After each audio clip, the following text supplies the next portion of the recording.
اور ہاتھ کے کام کا ایک بلینڈ کر لیں، ہم نے ریڈی کروایا ہے اور یہ اتنا زبردست لگ رہا ہے۔ اس میں جن لوگوں کو پسند ہے نا تھریڈ ورک زیادہ پسند ہے اور ان کے لیے یا ریشم ورک زیادہ پسند ہے تو ان کے لیے یہ بیسٹ آپشن ہے کہ آپ مشین ورک کرائیں، اس کے بعد اس کو اڈے پہ لگوائیں اور اس میں فلنگ کرا لیں، اور یہ اتنا زبردست آرٹیکل بنا ہے، بہت ہی خوبصورت لگ رہا ہے۔ میں آپ لوگوں کو نا اس کی ایک پراپر ویڈیو اور وہ بھی شیئر کروں گی، لیکن ابھی اس کا تھوڑا سا کام رہتا تھا تو میں نے کہا میں ذرا آپ لوگوں کو اس کی ایک اوور ویو یا لک دکھا دوں کہ کتنا زبردست لگ رہا ہے۔ اور یہ آپ کسی بھی کلر پہ کسٹمائز کرا سکتے ہیں۔ آرڈر پلیس کرنے کے لیے آپ سب کے پاس اب میرا واٹس ایپ نمبر ہے، انسٹا پہ مجھے ان باکس کر سکتے ہیں۔ اس کے دوپٹے کے اوپر بھی اسی طرح کی بوٹی بنی ہوئی ہے۔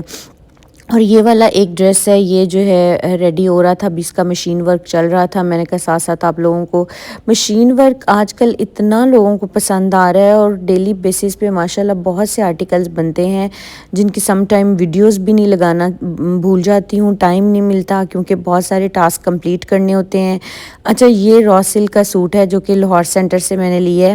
اور اس کو میں اوپر مشین امبرائڈری کروانے لگی ہوں، نیک لائن پہ، سلیوز پہ، دامن پہ اور دوپٹے پہ سارے اسکیلپ ہوئیں گے۔ تو اس کا بھی جو ہے نا میں آپ لوگوں کو جلد ہی انشاءاللہ شیئر کروں گی کہ یہ بن کے کیسا لگتا ہے۔ اس کے علاوہ یہ ایک ڈریس ہے جو میرا اپنا ہے، آپ لوگوں کے سامنے ہی میں نے راجہ صاحب سے بائی کیا تھا، تو میں سوچ رہی تھی میں اس کو کوئی لیس وغیرہ نہیں لگواتی، اس کو میں ساری اسی طریقے سے جو ہے نا کٹ ورک کرا لیتی ہوں، جیسے جیسے یہ بلیک اندر سے نکل جائے گا اور اس کی اسی طریقے سے کٹ ورک آ جائے گی۔ اب مجھے یہ نہیں سمجھ آ رہا تھا کہ اس میں تھریڈ کون سا یوز کروں، رسٹ والا جاؤں یا ریڈ والے میں جاؤں، تو پھر ہم نے ڈیسائیڈ کیا اوپر رکھ کے کہ نہیں، مجھے جو ہے نا رسٹ والے میں نہیں جانا چاہیے، ریڈ والا ذرا پرومیننٹ لگے گا، تو میں ریڈ والے کے یہ سلیوز پہ میں کرا رہی ہوں اور فرنٹ بیک پہ کرا رہی ہوں، اور اس کو میں کچھ اور نہیں کراؤں گی، میں اس کی لینتھ بھی نہیں بڑھاؤں گی، اس کی 42 لینتھ ہے، میں اس کو شلوار کے ساتھ سٹچ کروں گی۔ اچھا، یہ میرا ایک ڈریس تھا اور جو اس کا مجھے ابھی ایک آرڈر آیا ہے، تو میں سیم مرینا میچ کرنے کے لیے گئی تھی لیکن مجھے سیم مرینا ملی نہیں ہے، مجھے لگتا ہے مجھے لاہور سینٹر وزٹ کرنا پڑے گا۔ یہ بھی میں راجہ صاحب گئی ہوئی تھی تو میں نے کہا میں ذرا مرینا اس کے ساتھ میچ کرتی ہوں، بٹ مجھے نہیں ملا۔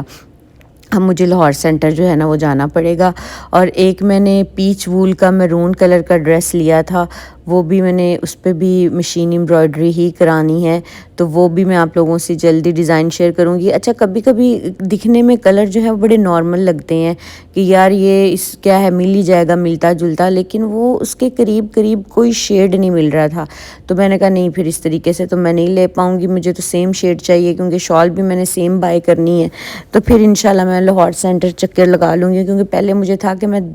سوٹ لے کے کٹ ورک ہونے کے لیے دے دیتی ہوں اور پھر اس کے بعد میں لاہور سینٹر سے جا کے شال بائی کر لوں گی لیکن خیر اب مجھے جانا پڑے گا، لاہور سینٹر سے ہی بائی کرنا پڑے گا۔ اور پھر میں نے کہا اب میں اس کا 1 یارڈ فیبرک بھی ایکسٹرا لے لوں، کیونکہ میں نے سوچا ہے کہ میں پشمینہ کی جو شال ہے اس کے اوپر یہ جو ہے ڈیفرنٹ ڈیزائن سے تھوڑی اپلک کرواؤں گی کپڑا، تو پھر مجھے اس کے لیے ایک ایکسٹرا پیس بائی کرنا پڑا۔ اب وہ والا ڈیزائن بن کے کیسا لگتا ہے آپ نے مجھے سبسکرائب کر لینا ہے چینل کو، تاکہ آپ لوگ بھی دیکھیں کہ پشمینہ کی شال کے ساتھ ہم کریٹیوٹی کرتے ہیں تو کس طرح کی لگتی ہے۔ اس کے علاوہ راجہ صاحب پہ نا راڈ مرینا بھی آیا ہوا ہے، کافی پرنٹس آئے ہوئے ہیں، آپ جا کے دیکھ سکتے ہو، بائی کر سکتے ہو، اور آن لائن بھی لینے ہیں تو آپ لوگ مجھے کہہ سکتے ہیں کیونکہ ان کی آن لائن سروس نہیں ہے، ادروائز آپ کو پتہ ہے میں ہر شاپ کا نمبر جو ہے وہ شیئر کر دیتی ہوتی ہوں۔ اچھا، راڈ مرینا کی پرائس آئی گیس ان کے پاس 3000 ہے اس کے علاوہ جناب میں نے یہاں سے کچھ ٹراؤزرز میچ کرنے تھے، وہ والے کیے، اور کچھ میں نے ڈریسز کے ساتھ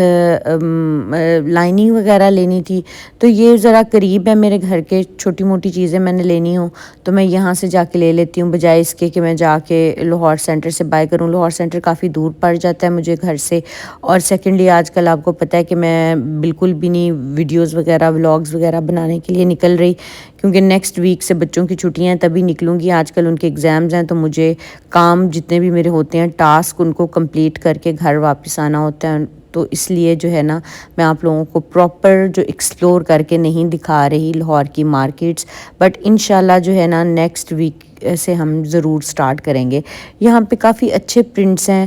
دھنک میں بھی بڑے مزے کے پرنٹس پڑے ہوئے ہیں اور راڈ مرینا میں بھی پڑے ہوئے ہیں، لیکن دھنک کے پرنٹس مجھے زیادہ اچھے لگے تھے راڈ مرینا سے۔ راڈ مرینا کے تھوڑے کافی بولڈ تھے۔